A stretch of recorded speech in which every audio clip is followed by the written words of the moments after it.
My question for you is, how aware are you? How cognizant of situations are you? Are you thinking through? Are you putting yourself in situations where you can learn more about yourself? You can see more. You can realize more. You can engage in more information. You can actually be very intentional about your responses to things because you are actually putting yourself in a space to be better and actually come with answers. Because what we need more than anything else in every situation is answers. You know, I'm not venting, but I'm definitely giving you what I think, especially now. More than any time I think ever in history, we need answers to things. We don't need more meetings. We don't need more discussion.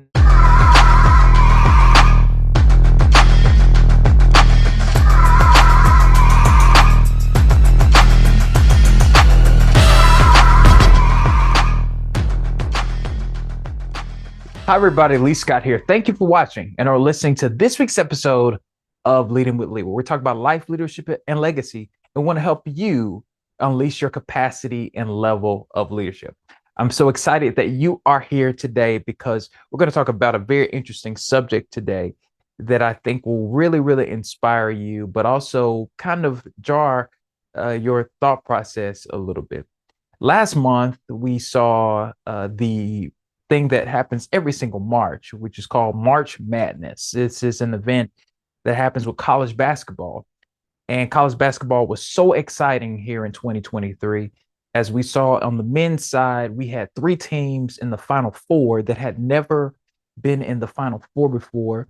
And these schools actually had a chance at winning national championship in men's basketball. But most of the focus this past March was on women's basketball and how incredible the Final Four was. And the champions this year was the LSU Lady Tigers. And the Tigers were an incredible team. They were led by this phenomenal young woman. Her name is Angel Reese, who recorded a record 34 double doubles this season and then winning the outstanding player of the tournament, which was incredible.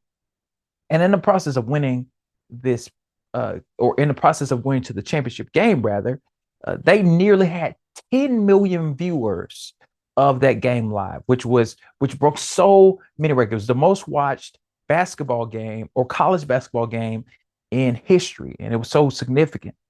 And following that game, there was a lot of media coverage around the interactions or responses of particular athletes, particularly Angel Reese, who is a very, very also known as Bayou Barbie. She's a very, very charismatic, outgoing, very forward, and very open athlete. And she's very, very confident in what she does. And in the process of her engaging with another superstar in college basketball, her name is Caitlin Clark, who is a phenomenal athlete and the best college basketball player this season. She engaged in some trash talk with Caitlin and was taunting and doing different things. And there was a lot of media uproar around her responses, her engagement with Caitlin, and how people were calling her all kinds of names and saying things that were, to some degree, were a little bit outlandish, but people are entitled to their opinion. But in this process of these young women playing basketball and doing what they're doing, we can take a lesson from this basketball game that I think is the focus of my topic today. And one thing I can tell you is that many times as I watched interviews from Angel Reese, she was so confident and she believed in herself and she believed that she was the best player in the country.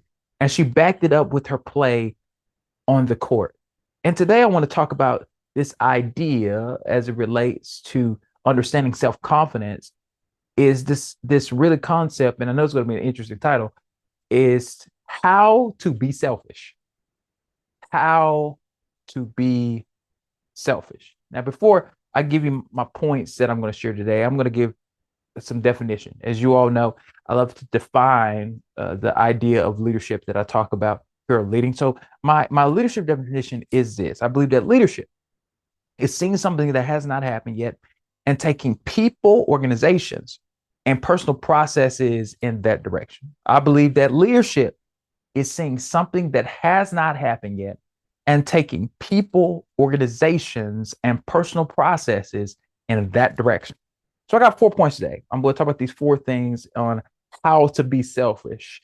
That is a fascinating title, but I'm going to talk about these four things, and we're going to center the idea of how to really deal with the issues around who you are as an individual. Angel Reese understood who she is as an individual, and it showed up on the court when she was playing sports. So here are my 4 points. Number one, self-reflection is necessary. Number two, self-care is vital.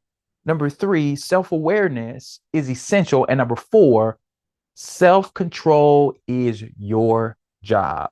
So let's deal with the first one. Self-reflection is necessary. In recent years, I think that has probably been a big thing for all of us collectively, as many of our lives were slowed down due to the what happened with the once in a generation pandemic. How many of us had to literally stop our lives, and we had to really process and really engage in reflecting on what was going on with us. And in order to understand yourself better, you must recognize that you have triggers. And you might be asking, hey, why is understanding myself or reflecting on what is going on with me is so important? Well, to be honest, in order to become a better person or be more effective in life, you have to have some self-reflection or actually be able to unpack the things and realities that you face. And so you may be asking, okay, what are triggers? Well, I did a little research, and I found that triggers are something that causes someone to feel upset or frightened because they are made to remember something bad that happened to them in the past. Many of us have been in conversations where we were talking to somebody and they said a particular word or did a particular thing or operated in a particular way, and it ignited a feeling or an emotion in you that was you thought had passed or you thought had you had overcome. And when it comes down to self-reflection, we have to recognize that all of us are triggered by something. All of us are triggered by certain conversations or certain things that people do or certain reflections that people might have, and we are in turn impacted by what happens when people do certain things to us. And the way that we actually address this idea of self-reflection and figure out how to better manage our triggers is through this one thing that I'm definitely an advocate for or considering is therapy. Now, I know we have had tons of conversations, and this is an ongoing conversation within our culture about this subject because we're seeing more and more now that people need more accessibility to therapy because therapy, to some degree, is quite expensive for most folks. If it wasn't for the fact that I had health insurance, I probably would not be able to go to therapy or know of or had gotten information about particular services that were affordable for somebody like me who may or may not have the capital or the money to go to get a therapist every single week. And I literally go to therapy every week.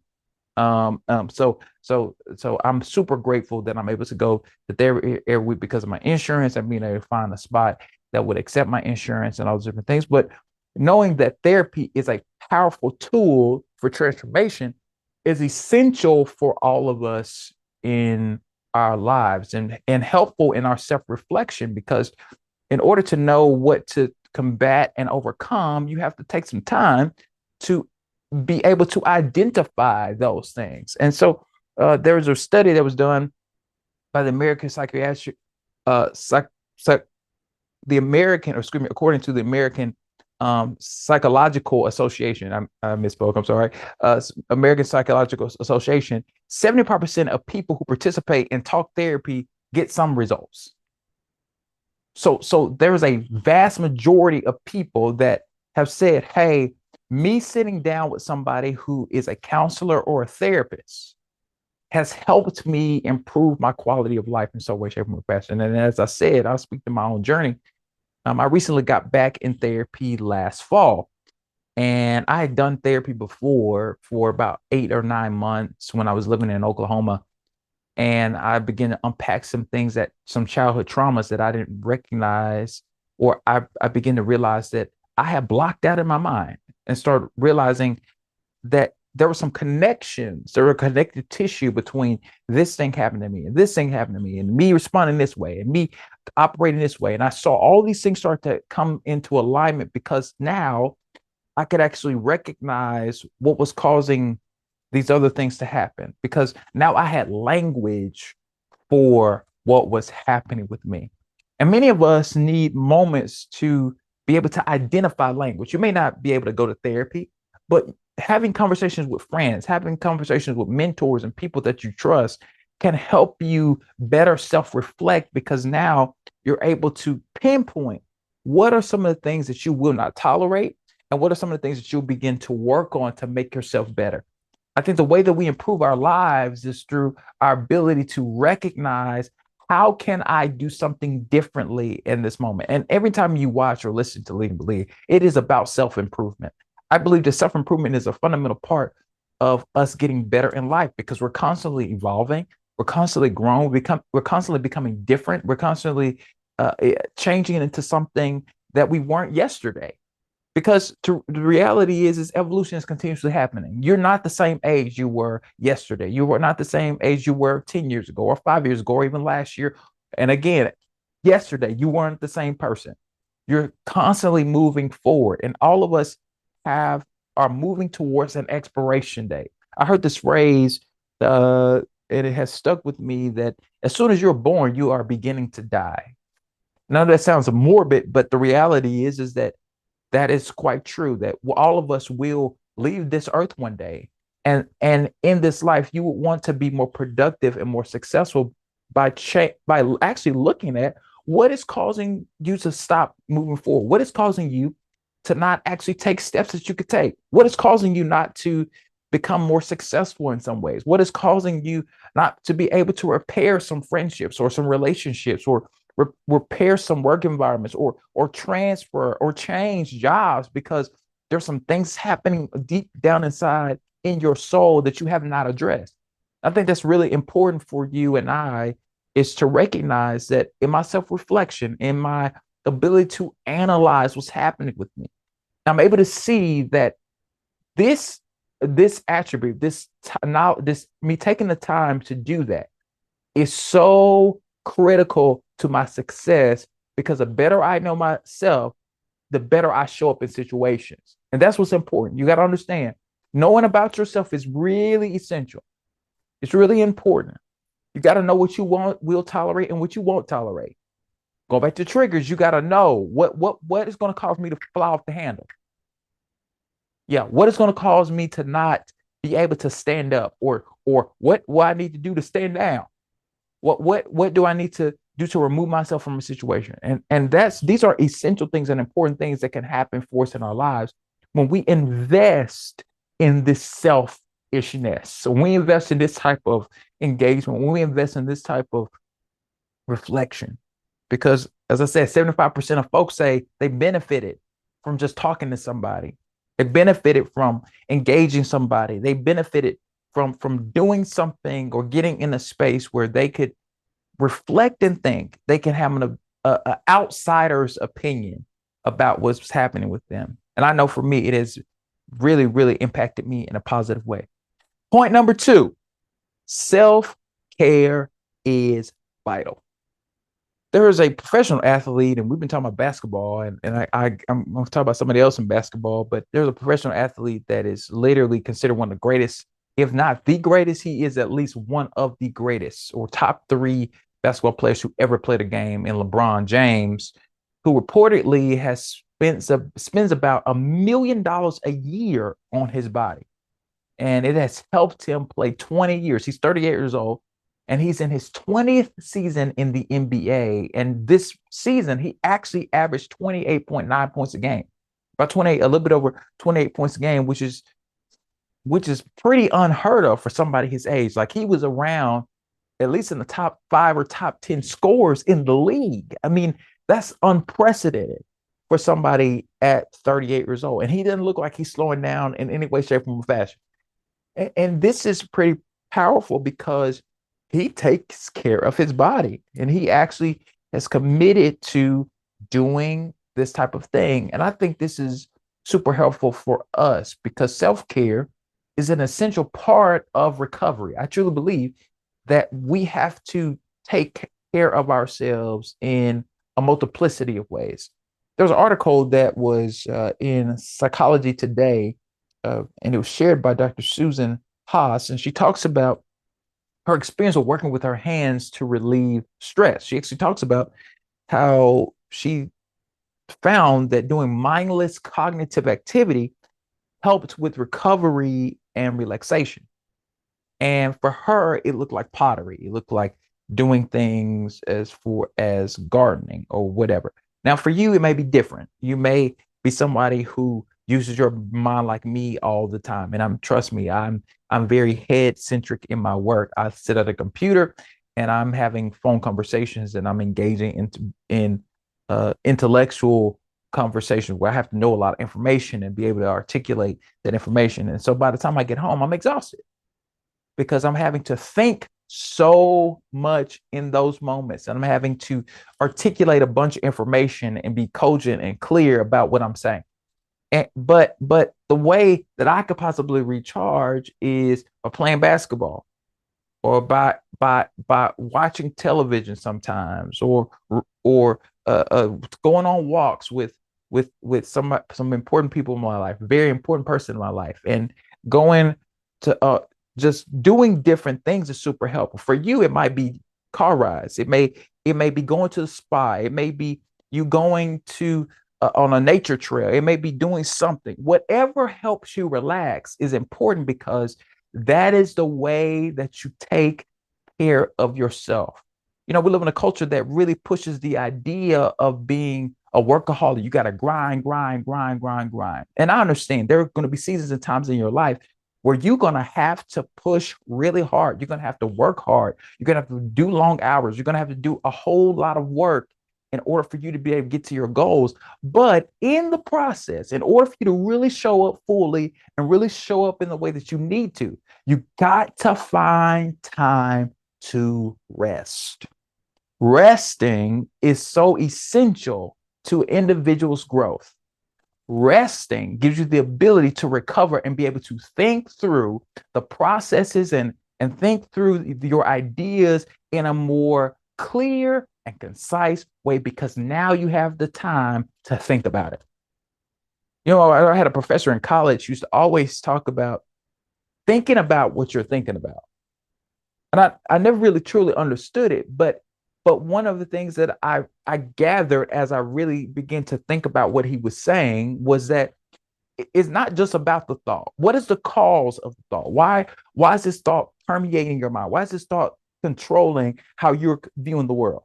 Why was this thought either preventing you from being successful or causing you to be better? Like what is happening behind that thought? And I think that's critical and important. It's so important for us to understand why we are thinking about the things that we are thinking about. And that's how we are able to take care of ourselves because we can now put some things to the side and say, hey, now's not the time to be focused on that. Hey, this will take care of itself. This will take care of itself. This will take care of itself. Like I can actually create space in my life for rest. I can create space in my life for self-care. I can say no to a lot of things because I recognize that if I understand that my yes means yes and my no means no, I'm going to benefit from how I operate because I'm prioritizing myself in the process. You got to be selfish at some point. You gotta take care of yourself. Now I'm going to take a break right here, and we'll be right back after these messages. Hi, everybody. Lee here, and I want to give some information to you. Do you need someone to host an event or come and speak at your event? You can now book yours truly. Book me for your event by visiting www.leeascott.com. I am so excited to connect with you and do work with you. Much love, and let's get started. And we are back. I'm so grateful that you've been here so far and engaging with this content and this material, because I hope that you've been inspired to be more selfish, to really actually focus on what's happening with you personally in order for you to be more effective in the world. So let's get to our final 2 points. And my next point is self-awareness is essential. Self-awareness is essential. Um, I don't know if you've ever experienced this, but the thing about self-awareness that I think is powerful is that sometimes you can have an embarrassing moment because of your lack of self-awareness. I remember some years ago when I was a teenager, I was at someone's house and there was a discussion happening concerning things that had been happening within this organization that I was a part of. And the person that was expressing their views was very emotional and very impactful in what they were saying. They were saying the right thing. They were really, really and deeply and profoundly hurt by some of the ways in which they were seeing things happen, and the lack of support in many ways that have been happening, or excuse me, the lack of support for certain groups of people, especially kids, that have been happening. And in this process of hearing this individual talk, I made a comment following what this person said that might have not necessarily been the right moment to say that. And I said something out of turn and it came off quite badly. And I remember having a conversation as I was driving away from that conversation with a very good friend of mine, Larry Williamson, and my brother Jordan. And I asked them, I was like, should I have not said that? Because I felt awkward about the conversation. And they told me, they were like, they're straight up with them, was like, you were right, but it was not the time for that. And that tends to happen to many of us when we're not self-aware, when we are not aware of a situation, when we feel that we must defend ourselves or feel that we must articulate how we feel about something because we feel like it's in our interest to have to say something. And sometimes saying something actually is the worst thing to do because you're not figuring out the time. You have not picked up on the fact that in this present moment, they don't need that from you. That's why self-awareness is super important, because a part of self-awareness is being empathetic. Well, what is empathy? Well, empathy is the ability to understand or share the feelings of others. In that moment when I was younger and the person was talking, I wasn't being empathetic. I didn't recognize that it was essential for me in that moment to be understanding of what they were saying. They didn't need actually a response. They just needed somebody to hear them out. Sometimes the greatest gift you can give to somebody is just listening. Sometimes people don't need answers from you. And I'm saying this as a man, one of the things that we as men love to do, or is innate in men to do, is to try to fix situations. And I've heard many times from uh, ladies in my life and women in my life that a lot of times they don't need us to fix it. They don't need men to try to fix or help or do anything. They can do it themselves, just for the most part. Many times they just need us to listen.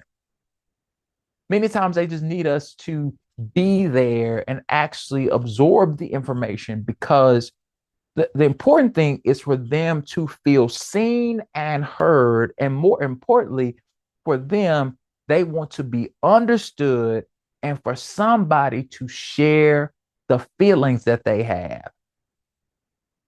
This is important for you. You got to recognize in your self-awareness that what is needed in this moment, what is critical in this moment, what is actually the most effective thing in the moment. Because here's what happened later. This happened to me a few months ago. I was listening to somebody talk about something, and I wasn't going to say anything because I had learned from the situation that happened some years ago. And it was actually the right thing that I needed to say in the moment. You see how it works? You understanding that when something is needed. Sometimes our biggest struggle is not knowing what to do in moments where something is needed. Our world is operated in that. Excuse me, our world is ran by that. What are you doing when we need it? What is happening when we need it? What how are you showing up when we need you to? The most powerful people are the most prepared people. There are people that understand the moment. They understand that they had already been ahead of the game. They'd already been moving in a way that was going to push the envelope or was going to start a new industry or actually push an industry to go further. These things are byproducts of people recognizing and being aware. Every transformation that has ever happened in history has been because somebody was aware of what was happening. They could see it. Every innovation has happened because somebody was aware enough. They picked it up. They saw it. They were like, "Oh no, we need to do this. Oh no, no, no. If we take this thing in another direction, it could be really profound."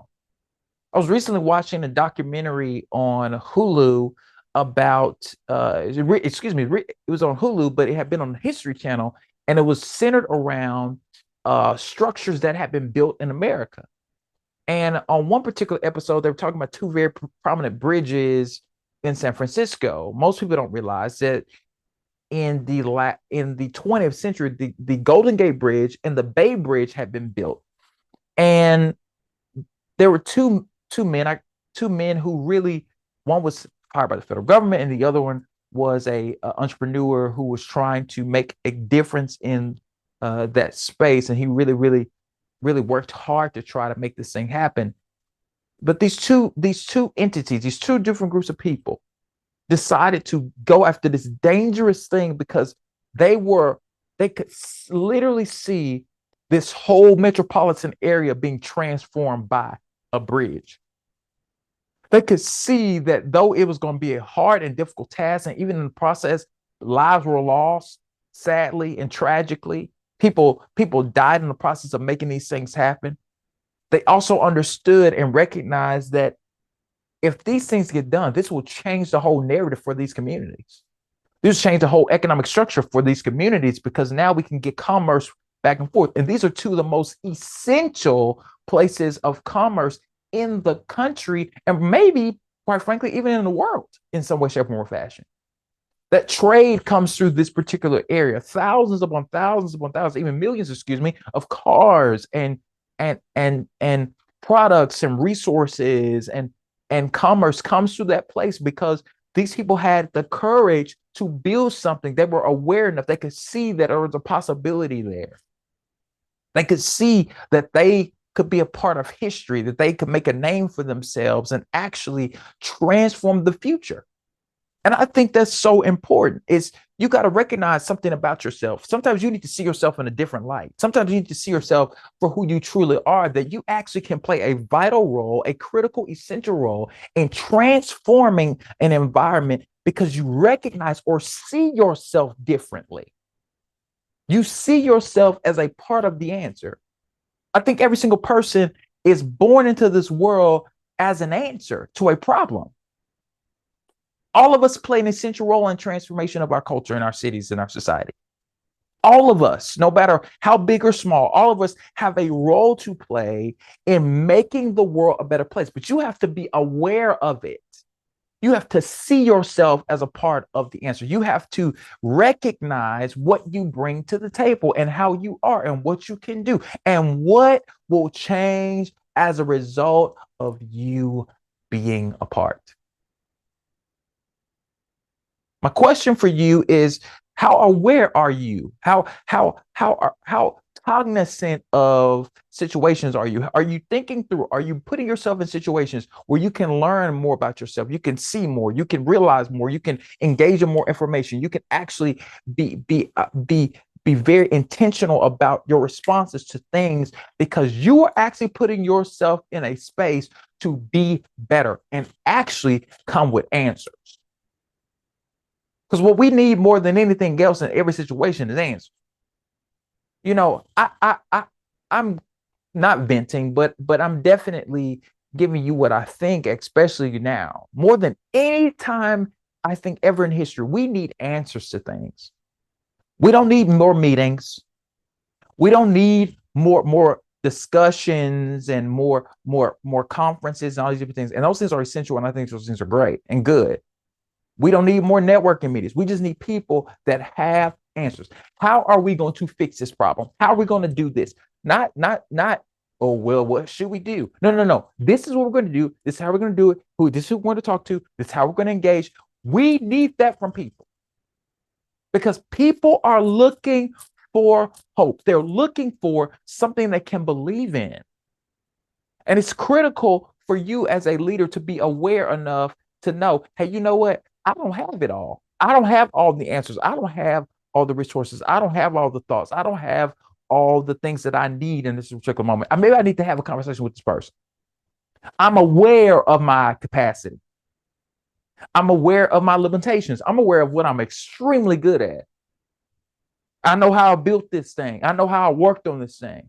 Right. I recognize these things about myself. And so therefore, I'm operating in my gifts and talents because I am very self-aware.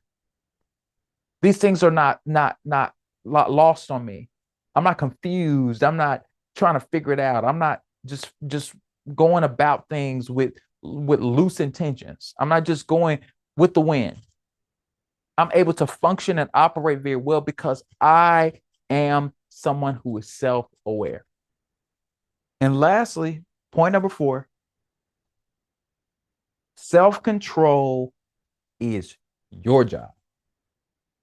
We live in a culture and society that does not embrace or encourages this idea of self-control. Self-control is not something that we are actually encouraged to do. We're told to go after this, to grab more, to get more, to buy more, to make things bigger, make things more lavish, show off more stuff. We're encouraged to not be disciplined or have self-control. And I'm not talking about settling. I'm not saying when I'm talking about, when I bring up contentment, I'm never talking about settling. I'm bringing up to contentment in the sense of, is this not a competition? You are not trying to prove to people that you are worth being valued or seen as somebody worth betting on. So we're not talking about that. When I'm talking about with contentment, I'm talking about you having the ability to recognize that actually I probably should not be doing these things because it's going to affect me negatively.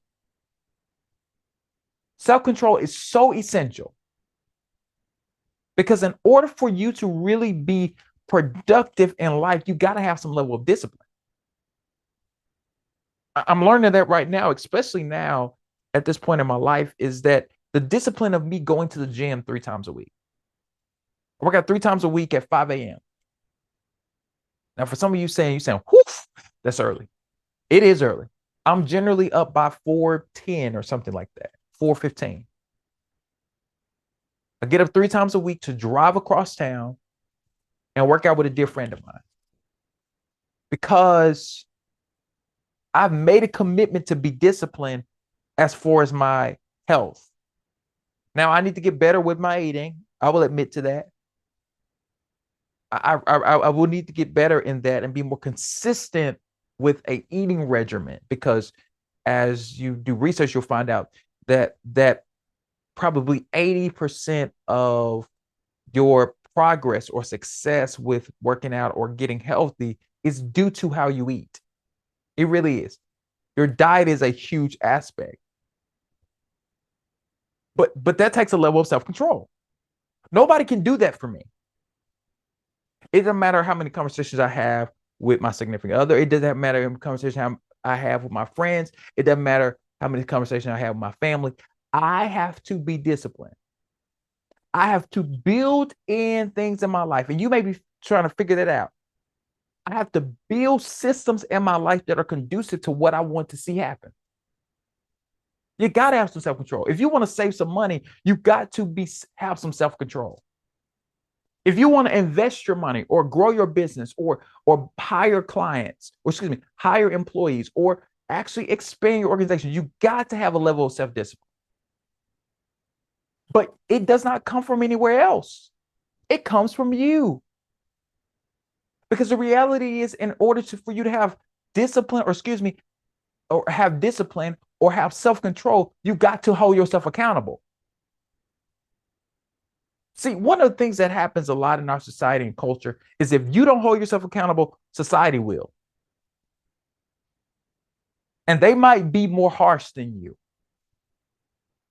Society and culture might be more harsh on you than you would be on yourself. Now, for some people, it may be the reverse. They might be more gracious than you are to yourself. But the point is actually recognizing that you need to have some discipline. You got to be able to say no to some stuff. You got to be able to be like, you know what, I'm going to sacrifice not going on this trip or not doing this particular thing, because I'm trying to invest in some way. But that's what we're talking about, being selfish. You got to be selfish for you. You have to be selfish for yourself. You have to fight against your propensity to do things that are harmful for you. Most people, when they start something, it's hard. It doesn't matter what it is. If you have not always been doing it, it's going to be hard to be consistent at doing something, because it's outside of the realm of what you're used to. But over time, if you consistently do it, you get better at it. It's a natural part of life. That's what a habit is. You just don't have habits because you just have them. You have habits because you have done something consistently over and over and over and over again. The reason why I get up at 4:10 and my body wakes me up at 4:10, sometimes I wake up before my alarm, is because of a habit. I've been doing it for so long. Been doing it for almost a year now. Do I want to get up that early? Not really. But the reality is, I have built that discipline into my life. And so therefore my body responds to the thing that I have done consistently. Oh my goodness, if you hear me clearly, you will recognize that there is a discipline to having that in your life.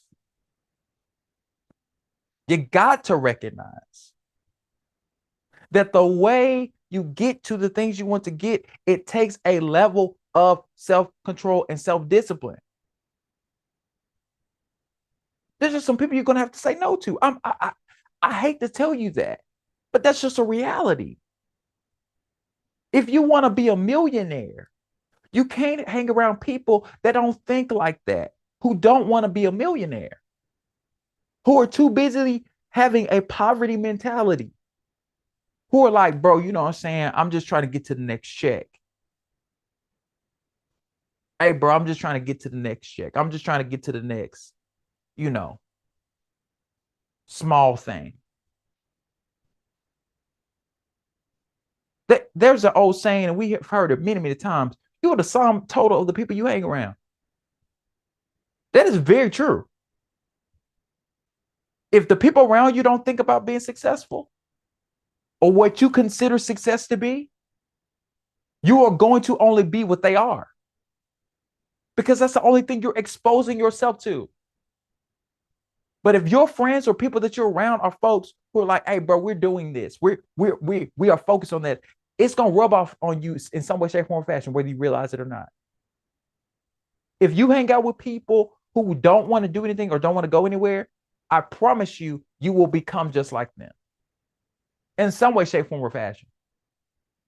It may be that you're not doing it exactly how they do it, but there's something you're not pushing yourself in.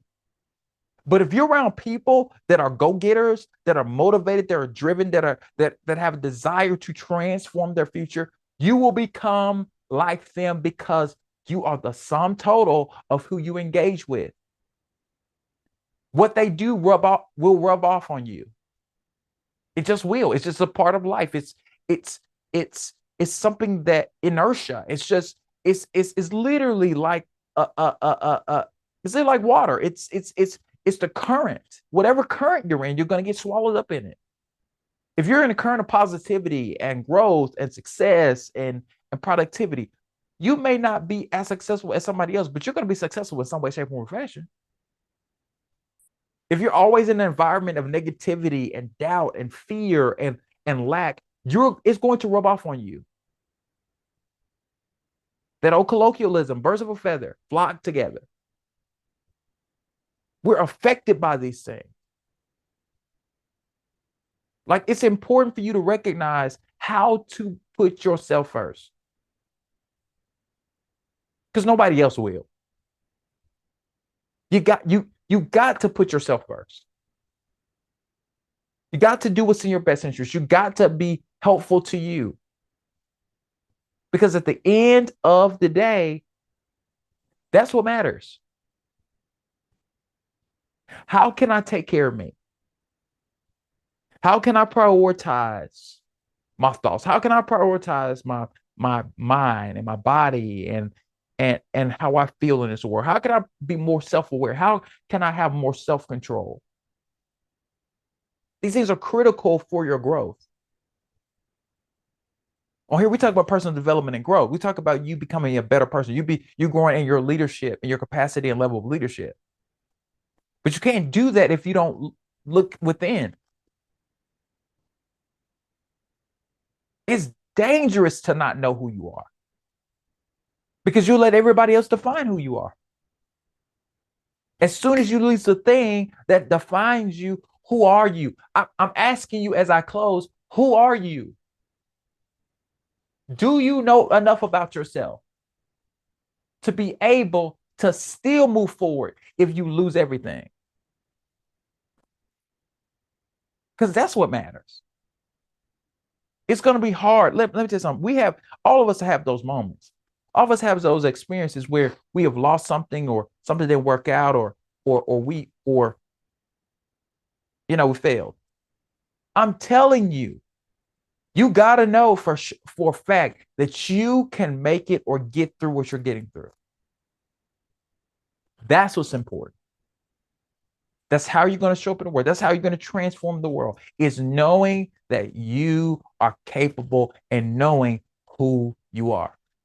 Thank you for watching this episode of Leading, and I'll see you next time here on Leading with Lee. Thank you for watching and or listening to this week's episode of Leading with Lee. If you have not done it yet, subscribe on YouTube and all podcasting platforms. If you want to get more information and connect with me, visit me at www.leeascott.com or follow me on Facebook, Instagram, and Twitter at Lee A. Scott II or Lee A. Scott II. So, thank you for watching. Much love, and let's get started.